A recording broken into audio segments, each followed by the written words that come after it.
सहरी का टाइम हो या अफ्तारी का, अगर हमें कड़क मज़ेदार दूध पत्ती चाय मिल जाए तो मज़ा दुबाला हो जाता है।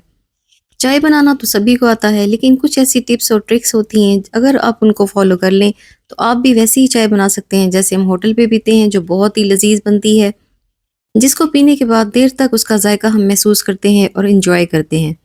आज की रेसिपी को आपने लाजमी फॉलो करना है, तो इसके बाद आप पठान होटल की चाय पीना छोड़ देंगे और खुद घर में ही ये मज़ेदार सी चाय बनाएंगे और इंजॉय करेंगे। स्टार्ट कर लेते हैं अपनी मज़ेदार सी रेसिपी। अल्लाहुम्मा सल्ली अला मुहम्मदिन व अला आलि मुहम्मद। अस्सलामु अलैकुम व रहमतुल्लाह। Welcome to my channel Easy Yums. सबसे पहले एक खाली सॉस पैन के अंदर मैंने 3 अदद इलायची डाल दी है। उसके बाद मैं इसके अंदर चीनी ऐड करें और नीचे मैंने हल्का सा चूल्हा ऑन किया हुआ है। चूल्हा बिल्कुल हल्का रखना है, नहीं तो चीनी जलना स्टार्ट हो जाएगी, क्योंकि हमने बिल्कुल ड्राई पैन के अंदर चीनी ऐड कर दी है। अब आपने यहीं से वीडियो नहीं छोड़ देनी कि ये तरीका तो हमने पहले से देखा हुआ है, क्योंकि कुछ ऐसी टिप्स एंड ट्रिक्स मैं आपसे शेयर करूंगी जिससे आपकी अमेजिंग कड़क चाय बनेगी, बिल्कुल पठान होटल वाली। बिल्कुल हल्की आंच पे चीनी के मेल्ट होने का वेट कर रहे हैं, तो उससे पहले आप जल्दी से मेरे चैनल को सब्सक्राइब कर दें अगर आप चैनल पर न्यू हैं। वीडियो ज़रा सी भी पसंद आए, और ज़रूर पसंद आएगी क्योंकि चाय के सभी लोग दीवाने होते हैं, तो आपने वीडियो को लाइक करके जाना है और प्यारा सा कमेंट भी कर देना है। और आपने ये भी मुझसे शेयर करना है कि क्या आप इस तरीके से चाय बनाते हैं। बेल आइकन को भी प्रेस करते जाना है लगे हाथों, ताकि मेरी आने वाली हर नई वीडियो की नोटिफिकेशन आपको मिलती रहे। मैं यहाँ पे सहरी के टाइम पे चाय बना रही हूँ, और मैं यहाँ पे बना रही हूँ 5 कप चाय, जिसके अंदर मैंने 4 टीस्पून चीनी ऐड कर दी है। चीनी आप अपने टेस्ट के हिसाब से कम या ज़्यादा ऐड कर सकते हैं, इस पर कोई पाबंदी नहीं है। सहरी का टाइम हो या अफ्तार का, अगर हमें अच्छी चाय ना मिले तो यकीन करें पूरा दिन ऐसे लगता है कि सर भारी भारी है, सर में दर्द है, मूड ऑफ हो गया है। और अगर अच्छी और मज़ेदार कड़क चाय मिल जाए तो जैसे हमारा दिन बन जाता है, बहुत ही मज़ा आता है।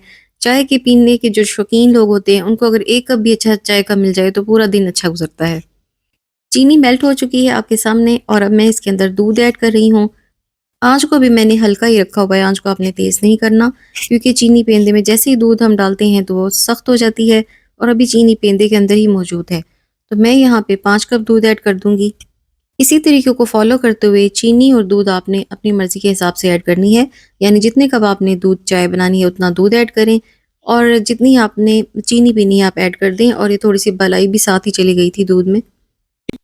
दूध खालिस होना चाहिए और उससे बहुत ही लजीज चाय बनती है, चाहे गाय का हो या भैंस का हो, इससे कोई फ़र्क नहीं पड़ता, लेकिन दूध खालिस हो तो चाय बहुत मज़ेदार बनती है। अब आपने कहना है कि खालिस दूध कहीं से नहीं मिलता, तो उसके लिए भी एक ज़बरदस्त टिप मैं आपको एंड में दूंगी, तो आपने वीडियो को लाजमी फुल वॉच करना है अगर आप भी ये लजीज चाय अफ्तारी में पीना चाहते हैं। तो अभी आपने सबसे पहले जो करना है वो ये कि इसको बिल्कुल हल्की आंच पे आपने चीनी को मिक्स होने देना है, और जब दूध थोड़ा सा गर्म हो जाए, जैसे कि अब हो चुका है, तो इसके अंदर आपने पत्ती ऐड करनी है, और पत्ती 1 कप के हिसाब से हम 1 टीस्पून ऐड करते हैं, फिर ही जाकर वो कड़क और मज़ेदार चाय बनती है। तो मैं यहाँ पे मैंने 5 टीस्पून ऐड कर दी है पत्ती, और अब हल्की सी आंच पे इसको कुक करेंगे। तो जैसे ही चीनी इसके अंदर मेल्ट हो जाएगी, उसके बाद मैं इसके अंदर पौवा, जो दूध को फेंटने के लिए यूज़ करते हैं, ये आपके सामने मैं ले आई हूँ। तो अब इस पौवे से हमने इस चाय को अच्छे तरीके से पकाना है, फेंटते हुए। पौवे को पेंदे के अंदर भी आपने घुमाना है, क्योंकि पत्ती पेंदे में बैठी हुई होती है और इलायची सब्ज़ वो भी पेंदे में है। तो जब आप इस तरीके से पेंदे में पौवे को घुमाते हैं, तो पौवे के वज़न की वजह से पत्ती जल्दी अपना कलर रिलीज़ करती है, और अपना जायका भी। उसके बाद आपने इसको खूब फेंट फेंट कर पकाना है, जैसे होटल वाले लोग इसी तरीके से फेंट कर पकाते हैं। इसके अंदर भी अल्लाह जाने कौन सा ऐसा राज है कि फेंटने से चाय बहुत मज़ेदार बनती है, फ्रोदी बनती है, बहुत ही यमी टेस्ट होता है। तो आप भी अब जैसे ही रोज़ा अफ्तार होगा तो आपने इस तरीके से लाजमी चाय बना के पीनी है, आपको आपका मज़ा दोबाला हो जाएगा। इतनी लजीज चाय बनती है कि 1 कप की बजाय बंदा 2 कप पी जाए। इससे तो सेहत के लिए दूध पत्ती चाय अच्छी नहीं होती, दिल की सेहत के लिए भी फ़ायदेमंद नहीं है, लेकिन अब जो आदी हो चुके हैं तो मजबूरी है।